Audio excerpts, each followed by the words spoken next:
आज तर सकाळी उठल्या उठल्याच त्रिशू बाहेर खिडकीतून काय बघत होती काय माहिती, तिला बाहेर असं काही दिसलं तर ते बघून ना तिला खूप जास्त खुशी वाटत होती. हाय फ्रेंड्स, मी प्रगती तुम्हा सर्वांचं माझ्या ब्लॉगमध्ये परत एकदा स्वागत करते. सकाळी उठल्यानंतर अगोदर तर मी दुकानामध्ये गेले, दुकानातून बिस्किट वगैरे घेऊन आली आणि लगेच चहा बिस्किट खाल्लेलं होतं. त्यानंतर मी माझ्या कामाची सुरुवात केली. अगोदर तर भांडे लावून घेतले आणि त्यानंतर मी स्वयंपाक करायला घेतलेलं होतं. मी स्वयंपाक करतच होते तोपर्यंत त्रिशूनी अख्ख्या घरभर कांदे फेकून ठेवलेले होते.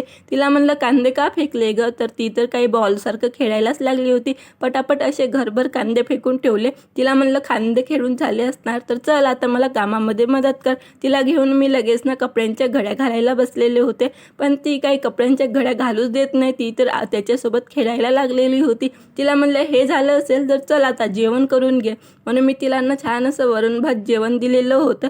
जेवण वगैरे केली आणि आमची मॅडम लागली होती आता पाणी खेळायला.